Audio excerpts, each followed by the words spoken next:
নমস্কার, কেমন আছেন সবাই? আশা করি সকলেই খুব ভালো আছেন। আজ আবারও একটি নতুন রেসিপি নিয়ে চলে এলাম। আজকে আমি আপনাদেরকে একেবারে ঘরোয়া স্টাইলে চিকেন কষা রান্না করা দেখাবো।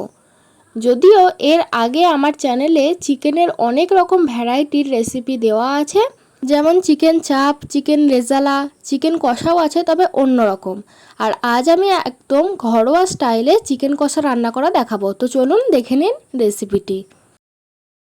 তো প্রথমেই আমি 250 গ্রাম চিকেন নিয়ে নিয়েছি।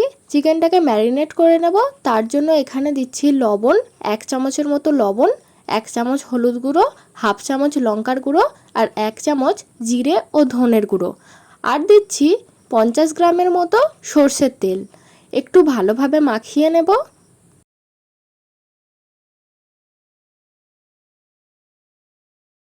মশলাগুলো মাখানো হয়ে গেলে এরপর দিয়ে দেব পেঁয়াজ কুচি। এখানে একটা বড় সাইজের পেঁয়াজকে এরকম দ্বারা সরু সরু করে কুচিয়ে নিয়েছি। সেই কুচনো পেঁয়াজটা দিয়ে মাখিয়ে নেব চিকেনটার সাথে।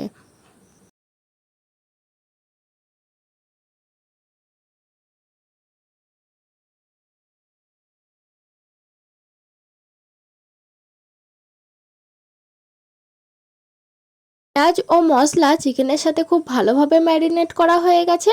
এরপর 30 মিনিটের জন্য রেস্টে রেখে দেব। ঠিক 30 মিনিট পর একটি কড়াইয়ে আমি কিছুটা পরিমাণে সাদা তেল দিয়ে দিয়েছি। আপনারা চাইলে সর্ষের তেলেও করতে পারেন রান্নাটি। এরপর দিয়ে দিয়েছি পেঁয়াজ কুচি। একটা ছোট সাইজের পেঁয়াজকে এরকম দ্বারা করে কুচিয়ে নিয়েছি। সেই কুচনো পেঁয়াজটা তেলে দিয়ে দিয়েছি। পেঁয়াজটার রং হালকা বদলে এলে এরপর দিয়ে দেব আদা ও রসুন বাটা। 2 চামচের মতো আদা ও রসুন বাটা দিয়ে দিচ্ছি। এরপর একটু ভাজা ভাজা পাড়া করে নেব যতক্ষণ না কাঁচা আদা ও রসুনের গন্ধটা চলে যাচ্ছে।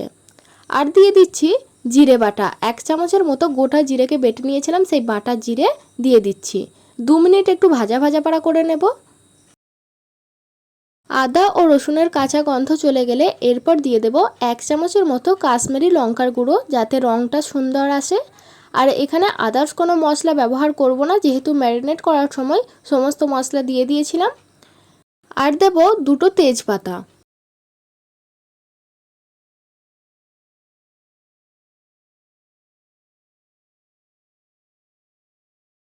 এরপর দিয়ে দেব ম্যারিনেট করা চিকেনটা। এরপর চিকেনটাকে দিয়ে খুব ভালোভাবে কষিয়ে নিতে হবে।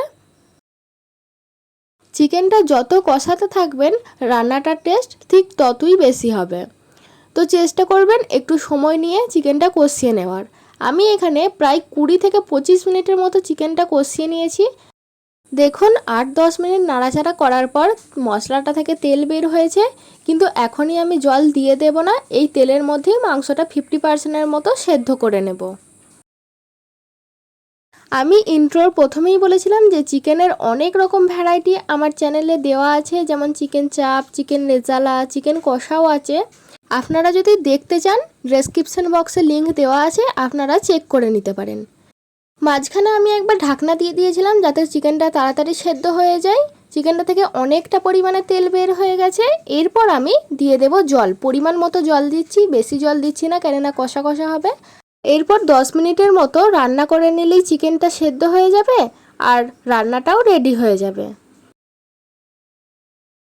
10 মিনিট সময় নিয়ে আমি মাংসটাকে খুব ভালোভাবে সেদ্ধ করে নিয়েছি আর রেসিপি আমাদের তৈরি হয়ে গেছে। তো আমার এই রেসিপি আপনাদের কেমন লাগলো আমাকে অবশ্যই জানাবেন। ভিডিওটি ভালো লাগলে লাইক করবেন। চ্যানেলে নতুন হলে অবশ্যই সাবস্ক্রাইব করে পাশে থাকবেন নিত্য নতুন রেসিপি দেখার জন্য। পরবর্তী আবারও একটি নতুন ভিডিওর সাথে দেখা হবে। ততক্ষণ পর্যন্ত ভালো থাকবেন, সুস্থ থাকবেন। ধন্যবাদ। টাটা।